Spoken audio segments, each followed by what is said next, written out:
नमस्कार दोस्तों, आप सभी का राठौर वर्ल्ड की दुनिया में हार्दिक अभिनंदन। मैं आज इस वीडियो के अंदर जिस टॉपिक की चर्चा करने चल रहा हूं उसका नाम छंद है। मित्रों, छंद जो संस्कृत के छद धातु से बना है। छंद संस्कृत के छद धातु से बना और इस छद का मतलब होता है आह्लादित करना। क्या करना? आह्लादित करना या खुश करना। रस जिसका वीडियो में दे रखा हूं उसका मतलब होता है, शाब्दिक अर्थ होता है आनंद।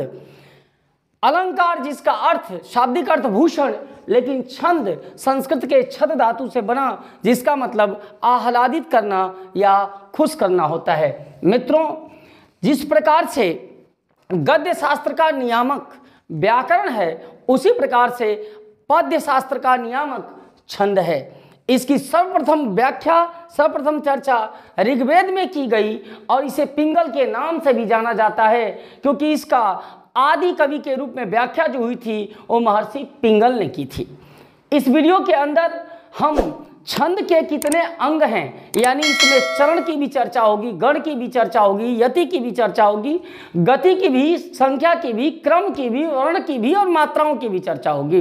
इसके अतिरिक्त इस वीडियो में हम लोग वर्णों के प्रकार अर्थात वर्णिक छंद, मात्रिक छंद और मुक्तक छंद की भी चर्चा करेंगे। अर्थात ये वीडियो आपके लिए बहुत ही उपयोगी, शानदार और जानदार होने जा रहा है। हमें आशा ही नहीं विश्वास है आप वीडियो के अंत तक बने रहेंगे और आज के बाद छंद से लेकर कोई भी समस्या आपके जीवन से बिल्कुल ही मैं समाप्त करने की कोशिश करूंगा। तो आइए हम छंद का रिटन सेक्शन में व्याख्या देखते हैं। अब हम छंद के मुख्य बिंदु जो एक एक नंबर का क्वेश्चन बनके आपके एग्जाम्स में आएंगे उसको मैं पहले दिखा रहा हूं। मित्र, छंद जो है, जैसा कि मैंने कहा कि संस्कृत के छद धातु से बना है जिसका अर्थ क्या होता है? आह्लादित करना। कल एग्जाम में पूछता है कि छंद का इनमें से ये छद धातु का शाब्दिक अर्थ क्या है या छंद का अर्थ क्या है? तो आह्लादित करना या खुश करना। अगर प्रश्न बनाता है कि छंद किस धातु से बना है तो उत्तर क्या होगा? छद धातु से बना है। अब आता है इसी आधार पर छंद की परिभाषा आती है और वो क्या आती है कि वर्णों या मात्राओं के नियमित संख्या के विन्यास से, छंद जो होता है वर्णों या मात्राओं के नियमित संख्या के विन्यास से जो आह्लाद पैदा होता है, जो आनंद पैदा होता है, वही क्या है? छंद कहलाता है। इसके बाद पॉइंट नंबर 2 कि छंद शास्त्र के जो प्रणेता थे, इन्हें आदि प्रणेता भी कहा गया, वो महर्षि पिंगल थे। यही कारण है कि छंद को पिंगल के नाम से भी जाना जाता है। और छंद की सर्वप्रथम व्याख्या जो हुई थी वह किस वेद में हुई थी? ऋग्वेद में हुई थी। ये दिमाग में रखना कि छंद की सर्वप्रथम व्याख्या कहाँ हुई थी? ऋग्वेद में हुई थी। एक बात और कि जिस प्रकार गद्य शास्त्र का नियामक व्याकरण है, जैसे गद्य को व्याकरण की कसौटी पर कसा जाता है, वैसे ही काव्य को, पद्य को किसकी कसौटी पर कसा जाता है? छंद की कसौटी पर कसा जाता है। इसलिए कल पूछे कि पद्य शास्त्र का, पद्य का नियामक कौन है, तो उत्तर क्या होगा? पद्य का नियामक कौन है? छंद है। अब मैं इस बिंदु में बताया कि छंद के 8 संगठक तत्व हैं जिन्हें अंग भी कहा जाता है और छंद के 3 प्रकार हैं। 8 संगठक तत्वों में मैं बात करूं या अंग में मैं बात करूं तो चरण आता है, यति आता है, गति आता है, वर्ण आती है, मात्रा आती है, गण आता है। ये यानी इन सभी बिंदुओं की चर्चा और इनके जो प्रकार होते हैं वो वर्णिक, मात्रिक और क्या मुक्त छंद। हाँ, कहीं कहीं वैयाकरणों ने उभय छंद को भी माना है, लेकिन आपको एग्जाम्स में उत्तर मारना है कि छंद के कितने प्रकार है तो उत्तर 3 मारिएगा। उभय छंद भी माना गया है। और ये जो मुक्त छंद, मुक्तक छंद है, मुक्तक छंद एक होता है वह भी विशेष मायने नहीं रखता, विशेष मायने रखता है वर्णिक और मात्रिक। और वर्णिक में भी मात्रिक जो कि सम मात्रिक, अर्धसम और विषम मात्रिक छंद के रूप में विद्यमान होता है। इन सब चीजों की मैं डिटेलिंग करूंगा, विशेष रूप से चर्चा करूंगा और छंद के 8 अंगों की भी अब मैं चर्चा करने चल रहा हूं। तो छंद के अंगों की बात करें तो जो पहला अंग है उसे हम चरण, पद या पाद के नाम से जानते हैं। मित्रों, प्रत्येक छंद का जो चतुर्थांश होता है, जो चौथा भाग होता है, वह चरण कहलाता है। मित्र, ये मैंने लिखा कि छंद का चतुर्थांश चरण कहलाता है। जिस प्रकार आप जानते हो कि विषम संख्याओं के रूप में 1, 3, जिसमें 2 का आप डिवाइड नहीं कर सकते 2 से, यानी किसी भी छंद के प्रायः 4 चरण होते हैं, जिसमें पहला और तीसरा विषम चरण कहलाता है और दूसरा और चौथा सम चरण कहलाता है। इस बात को यहाँ पर नोट कर दिया गया। यह चरण है। अब ये जो चरण है, इसकी मैं विशेष व्याख्या कोई चौपाई या दोहा लेकर आगे करूँगा, ठीक है ना।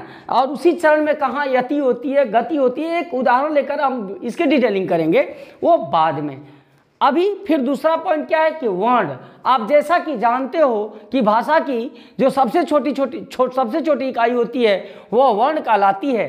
और छंद शास्त्र ही नहीं, व्याकरण शास्त्र में भी वर्ण हर्ष और दीर्घ के नाम से जाने जाते हैं। वैसे ही छंद शास्त्र में भी वर्ण हर्ष और दीर्घ वर्ण 2 वर्ण माने गए हैं। क्लियर।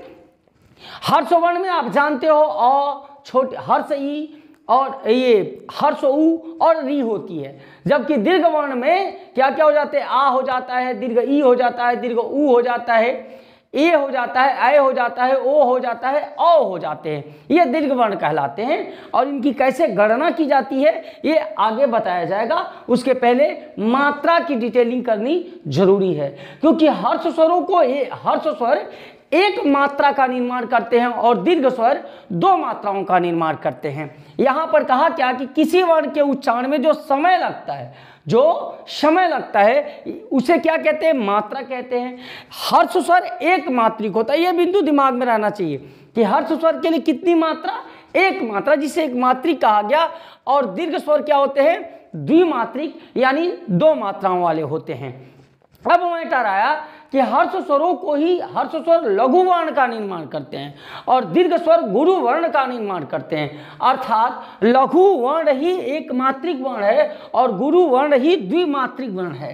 Clear cut. इसके लिए जब आप काउंटिंग करोगे, वर्णों की गणना करोगे, मात्राओं की गणना करोगे, तो दीर्घ वर्णों के लिए आप 2 मात्राओं की गणना करोगे और हर्ष वर्णों के लिए 1 मात्रा की गणना करोगे, जिसको यहाँ पर डिनोट किया गया कि 1 मात्रा वाला अक्षर या वर्ण लघु कहलाता है, जिसके लिए चिन्ह आप खड़ी का देते हो, पाई का खड़ी पाई का देते हो, तो वह कहलाता है लघु या एक मात्रिक वर्ण।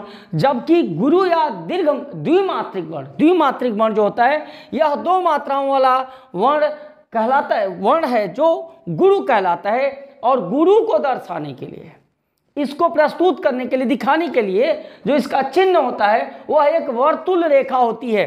वो यस टाइप का उल्टा होता है, यस टाइप का उल्टा। ये जो देखो वर्तुल रेखा मैंने यहाँ पे बनाई है, तो गुरु वर्णों को आप वर्तुल रेखा से दिखाएंगे और लघु वर्णों को खड़ी पाई से दिखाएंगे। अब मैं थोड़ा सा यहाँ पर हिंटिंग देने के बाद मात्राओं की गणना कैसे की जाती है, छंद में यही मेरा मेन फोकस है, क्योंकि आप जहां फंसोगे वो मुझे पता है और आप मात्राओं की गणना में 100% फंसेंगे, जिसका आज मैं फुली ऑपरेशन इस वीडियो में करूंगा। बट एक एग्जांपल दे ले रहा हूं। जैसे मैंने लिखा राम लिखा, तो राम में मैंने क्या, ये र पर आ की मात्रा है, आ जो कि एक दीर्घ वर्ण है, इसलिए रा जो है वो द्विमात्रिक वर्ण है। यानी इसके लिए आप 2 की काउंटिंग करोगे और म में अ की मात्रा जो हर्षवर्ण है, इसलिए हर्षस्वर है, इसलिए यह एक मात्रिक वर्ण है और इसके लिए 1 की गणना करोगे। अर्थात राम जो है वह 3 मात्राओं से मिलकर के बना हुआ एक शब्द है। अर्थात इसमें 3 मात्राएं, जिसमें एक गुरु वर्ण रा है और एक लघु वर्ण म है। क्लियर। ऐसे ही मैं अगर कमल लिखूं तो कमल में तीनों के तीनों लघु वर्ण हैं, तीनों के तीनों लघु वर्ण हैं और इनकी गणना में क के लिए 1, म के लिए 1 और ल के लिए 1 रखा जाएगा। यानी यह 3 मात्राओं वाला वर्ण है और यह शब्द है, इसमें 3 मात्राओं से ये बना है और तीनों लघु वर्ण हैं। ऐसे ही यदि मैं सीता लिखूं तो सीता में स पर दीर्घ की मात्रा, इसलिए यह द्विमात्रिक वर्ण है और ता भी द्विमात्रिक वर्ण है। और सीता दो द्विमात्रिक वर्णों से मिलकर बना हुआ शब्द, यानी यह 4 मात्राओं से मिलकर बना हुआ शब्द है। जैसा कि आप हेडिंग देख रहे हैं कि मात्रा गणना के नियम, यह छंद में सबसे इम्पोर्टेंट पॉइंट है। यह सेक्शन बड़ा ही इम्पोर्टेंट पॉइंट है। इसमें मैंने एक लाइन लिखी कि मात्रा सदैव स्वरों पर होती है, व्यंजनों पर मात्रा नहीं होती। जब वह व्यंजन पर मात्रा दी जाती है, जब वो स्वर युक्त व्यंजन होता है तो उसे अक्षर कहा जाता है। तो ये लाइन लिखा क्या कि मात्रा सदैव स्वरों पर प्रयुक्त होती है, व्यंजन वर्णों पर मात्रा का प्रयोग नहीं किया जाता, न ही उसमें व्यंजनों को गिना जाता है, बल्कि उनकी स्वरों को गिना जाता है, मात्राओं को गिना जाता है। तो यहाँ जानना बहुत जरूरी है कि कौन से लघु वर्ण हैं और कौन से गुरु वर्ण हैं। लघु वर्ण के लिए आपको अंक 1 देना होगा और गुरु वर्ण के लिए आपको अंक 2 देना होगा।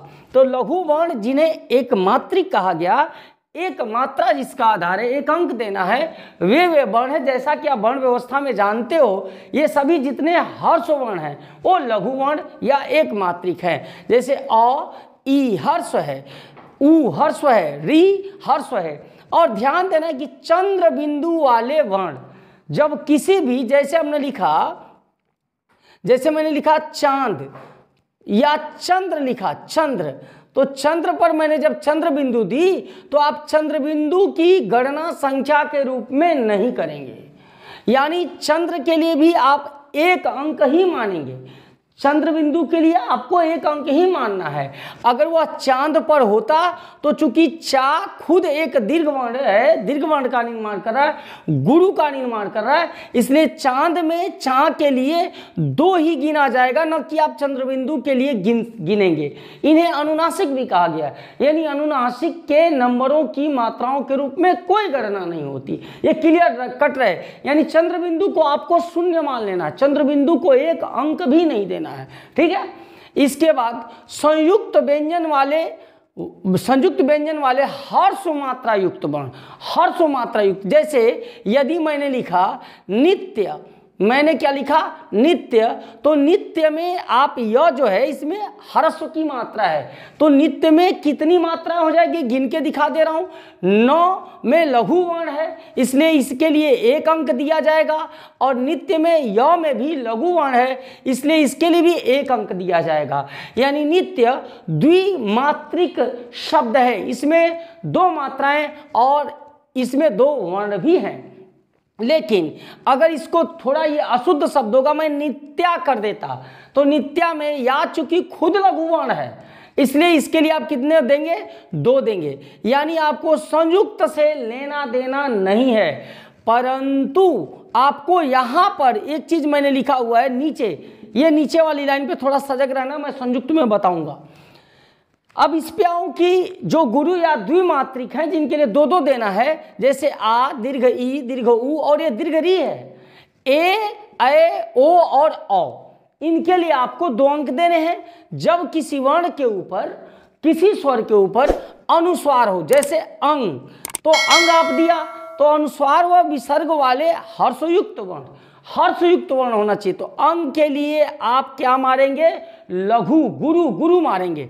तो अंग पर, अंग के लिए कितना गिना जाएगा, 2, कितना गिना जाएगा, 2। जैसे संसार, तो संसार में चूंकि ये अनुस्वार है इसलिए यह गुरु वर्ण बन जाएगा, और इसके लिए 2 होगा, सा के लिए 2 होगा और र के लिए 1 होगा, यानी संसार में मात्राएं मानी जाएंगी 5। मैटर समझ रहे हैं ना, तो ये गुरु वर्ण हो जाएगा।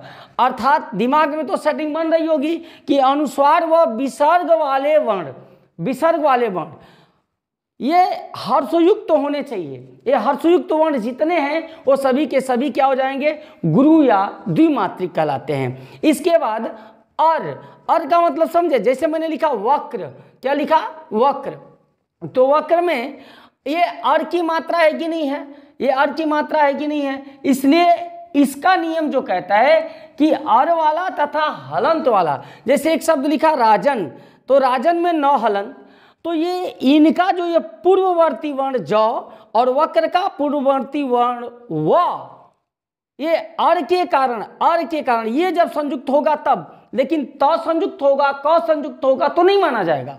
लेकिन जब ये अर, वक्र, वज्र अग्र, अग्र, तो यहाँ पर ये संयुक्त हो गया, इसके कारण ये अ हो जाएगा दीर्घ, ये गुरु वर्ण माना जाएगा।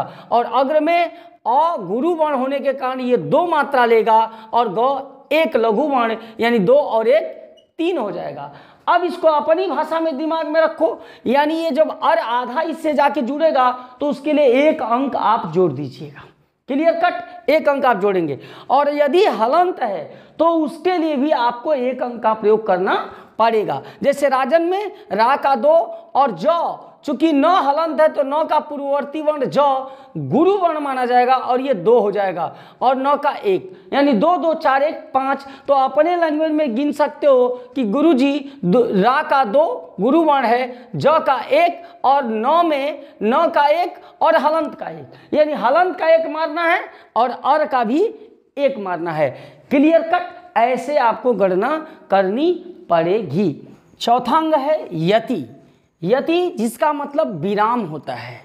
जब हम किसी भी छंद को पढ़ने के लिए जो उसके चरण होते हैं, उन चरणों के अंत में जो सांस लेने के लिए रोकते हैं उसे ही हम यति कहते हैं।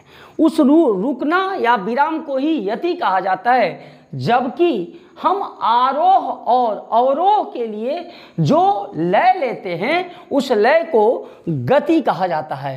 अर्थात जो आरोह और अवरोह के लिए जो प्रवाह पैदा होता है वह गति कहलाता है। ये यति चौथा और 5वां अंग गति है। रुकना यति है और चलना, उस प्रवाह को बनाए रखना गति है। जैसे मैं यदि कहूँ कि रहीमन पानी राखिए, बिन पानी सब सून, पानी गए न उबरे, मोती मानुष चून। तो यहाँ हम कहे थे कि हम चरण की भी चर्चा करेंगे। तो देखो इसमें 4 चरण है और यह दोहा है। जैसे इसमें 4 चरण कौन कौन है तो देखा जाए तो रहीमन पानी राखिए, एक चरण ये है। और मैं ये नहीं कहूँ रहीमन पानी राखिए बिन पानी सब सुन, ऐसा तो कह नहीं रहा हूँ। रहीमन पानी राखिए के बाद मैं रुक रहा हूँ। तो यहाँ से यहाँ तक ये जो रुकना है, रुकना रुकना, यही क्या है, यति है। ये यति है। और ये क्या है, चरण है। ये एक चरण है, ये एक चरण है, और ये एक चरण है, और ये एक चरण है, जिसमें यहाँ पर रुकना क्या है, यति। ये यति है। और गति जब मैं इसको प्रवाह दूं कि रहीमन पानी राखिए, बिन पानी सब सून, पानी गए न उबरे, मोती मानुष चून। तो इस दोहा को पढ़ने में यह प्रवाह है, तो इसे हम गति कहते हैं। तो देखा ये चरण था। गिनने की बात, मात्राओं को गिनने की भी चर्चा कर ले रहे हैं। तो रहीमन में एक का मैं 1-2 उदाहरण दे ले रहा हूँ कि रहीमन में 1 है, चूंकि ये लघु है। ह में भी 1 है तो ये भी लघु है। ए और म में भी अ है, न में भी ए अ है, पा में आ है इसलिए 2 होगा, न में 2 होगा, और राखिए र में आ है तो 2 होगा, ख में 1 होगा, ए में 2 होगा। बिन में ब में हर्षों की मात्रा है तो सॉरी 1 होगा, 1 होगा, न में भी 1 होगा, पा में 2 होगा और नी में 2 होगा, श में 1, ब में 1 और सु में 2 और न में 1 होगा। इस तरह अगर देखा जाए तो इसके विषम मात्रिक छंद में 1 2 3 4 5 6 7 8 9 10 11 12 और 13। तो इसमें हो गई 13 मात्राएं, और इसमें हो जाती हैं 1 2 2 4 2 6 1 7 1 8 2 10 और 1 11। इसमें 11 हो जाती हैं। ऐसे ही जब आप इसमें गिनोगे इसमें, तो इसमें पता है कितनी मात्राएं हो जाएंगी। यह विषम मात्रिक, ये विषम चरण है तो इसमें भी कितनी मात्राएं होनी चाहिए, 13, और इसमें हो जाएंगी 11। जो उदाहरण किसका बनता है, दोहा का, जो आने वाले मैं आगे बताऊंगा। क्या कि जब मात्रिक छंद में अर्धसम मात्रिक छंद, जिसका उदाहरण दोहा है, जिसमें विषम चरण 13 और सम चरण 11 मात्राओं का होता है, तो कैसे मात्राएं गिनी जाए ये मैंने बता दिया। इसी उदाहरण में मैंने बताया चरण क्या होता है, यही बताया यति क्या होती है, और यही बताया गति क्या होती है। अब एक मोस्ट इंपॉर्टेंट टर्म गण। गण का अर्थ, जो शाब्दिक अर्थ है वो मित्र समूह होता है। गण का शाब्दिक अर्थ समूह होता है। और गण की खास बात है कि गण की गणना कभी मात्रिक और मुक्त और उभय छंद में नहीं की जाती, बल्कि सिर्फ और सिर्फ यह वर्णिक छंदों में ही लागू होता है। कल पूछे कि ये गण किस में लागू होता है, किस में मान्य है? ऑप्शन नंबर 1 मात्रिक छंद, ऑप्शन नंबर 2 मुक्त छंद, ऑप्शन नंबर 3 वर्णिक छंद, ऑप्शन नंबर 4 इनमें से कोई नहीं तो आप वर्णिक छंद मानोगे। यह केवल वर्णिक छंद में लागू होता है और प्रत्येक गण में 3 मात्राएं, 3 वर्ण होते हैं, 3 वर्ण, और इनकी संख्या 8 है। गणों की संख्या 8 है, जिनको याद करने का एक बहुत ही आसान सा तरीका है। क्या? यमाता, यमाता, राज, भान, शलगा। यमाता, राज, भान, शलगा, ये आपको याद करने का तरीका है। ये 8 गण हैं, जिससे कैसे बनाया जाता है? य से होता है यगड़, य से यगड़, म से मगड़, मगड़, त से तीसरे तगड़, तगड़, और र से रगड़, रगड़, और ये ज से जगड़, ज से जगड़, जगड़, और भ से भगड़, भ से भगड़, और न से 7वां, न से नगड़, और 8वां स से सगड़ होता है। ये 8 गण होते हैं। कौन कौन? यगड़, मगड़, तगड़, रगड़, जगड़, भगड़, नगड़ और सगड़। ये गण हैं, ये समूह हैं, ये 3-3 वर्णों से मिलकर बने हैं। अगर कल पूछता है कि यगण में कौन कौन से वर्ण हैं, कुछ मत करना, बड़ा आसान सा ट्रिक है यार। क्या? यगण में एक बना के दिखा दे रहा हूं, ऐसे ही सब पे बनना है। यगण में कौन कौन से वर्ण है तो देखो, इसको आप 3 ले, 2 उसके बाद ले लेना। यमाता, यमाता में कितने? 1 लघु, 2 ये गुरु, ये दूसरा गुरु और तीसरा गुरु है। तो कल बोले कि यगण में जो ये वर्णों का क्रम है वो क्या है, तो आपको लिखना है कि 1 लघु, लघु, और क्या है? 2 दूसरा क्या है? लघु, गुरु, गुरु। लघु, गुरु, गुरु का क्रम कौन है? यगण है। अगर मगड़ पूछता है तो 2 आगे बढ़ जाइए, तो क्या है? माँ तारा, तो ये गुरु, गुरु और ये गुरु, तीनों ही गुरु वर्ण किस में है? मगड़ में है। ऐसे ही अगर तगड़ पूछता है तो ताराज जाना, ताराज, तो 2 ये गुरु, गुरु और लघु। ऐसे ही अगर सपोज दैट पूछता है कि नगड़ क्या है, तो नगड़ में 2 आगे चला जाना, आप 2 में नगड़, यहाँ पे है ना नगड़, तो 9, 100 और ल है, तो नसल हो गया। तो 1 लघु, 1 लघु और 1 लघु, तीनों लघु हो गए। और वैसे ही सलगा में क्या है? सलगा में 1 लघु, 1 लघु, और ये जैसे सगड़, सगड़, सगड़ में 2 आगे जाओगे तो ये दोनों आगे अंत में लगा क्यों लिखना पड़ा? ये लघु है और ये दीर्घ है, यानी ये गुरु है। तो सगड़ में 1 लघु, 1 लघु और 1 क्या है? गुरु वर्ण है। तो ये बनाने का तरीका किसका है? गण का। और अब इसके बाद हम अगले अंग यानी इसके क्रम की और संख्या की चर्चा करेंगे और तुक की चर्चा करते हैं। छंद का 7वां अंग संख्या और क्रम। देखो मित्र, वर्णों और मात्राओं की गणना को संख्या और लघु और गुरु के नियत स्थान को, नियत क्रम को क्या कहते हैं? क्रम कहा जाता है। यानी वर्णों और मात्राओं की गणना को, ये बहुत इंपॉर्टेंट नहीं है। अगर पूछता है कि वर्णों और मात्राओं की गणना को क्या कहते हैं, तो संख्या, गणना काउंटिंग संख्या से डिनोट की जाएगी। और लघु और गुरु का जो स्थान होता है, लघु वर्णों और गुरु वर्णों का जो स्थान होता है, वह क्या कहलाता है? क्रम कहलाता है। अब 8वां बिंदु आया तुक। तो तुक का मतलब क्या होता है? जिसको राइम्स बोलते हैं, कि छंद के चरणांत की जो अक्षर मैत्री होती है, जो अक्षरों की मिलान होती है। जैसे रघुकुल रीत सदा चली आई, प्राण जाई पर बचन न जाई। तो यहाँ पर रघुकुल रीत सदा चली आई और प्राण जाई पर बचन न जाई, आई और जाई में क्या है? तुकबंदी है, इसलिए इसे तुक कहेंगे। और जिन छंदों में तुक होता है उसे तुकांत छंद कहते हैं। और कुछ ऐसे भी उदाहरण होते हैं जिनमें तुकबंदी नहीं होती, उन्हें अतुकांत छंद कहते हैं। तो तुक के भी 2 स्वरूप हैं, तुकांत और अतुकांत। इतनी बातें हमने इस वीडियो में की। अब हमें लग रहा है कि ये वीडियो अब लंबा हो जाएगा, और लंबा हो रहा है। तो हम अगले वीडियो में चर्चा करेंगे किसकी? सममात्रिक छंदों की, जिसमें चौपाई आएगा, चौपाई वगैरह, सम की, अर्धसम की, और विषम मात्रिक छंदों की, मुक्त छंदों की और वर्णिक छंदों की विशेष चर्चा एक डिटेलिंग स्वरूप के साथ इसमें चौपाई की, दोहा की, सोरठा की, रोला की, उल्लाला की, छप्पै की, कुंडलियाँ की, बरवै की, मालिनी की, इन सभी चीज़ों की चर्चा हम विशेष रूप से करेंगे। लेकिन मित्रों, इस वीडियो में नहीं, अगले वीडियो में हम मिलते हैं। अगले वीडियो में, तब तक के लिए आप सभी को संजीत सिंह राठौर का फिर से एक बार नमन एंड आप सभी को बेस्ट ऑफ लक।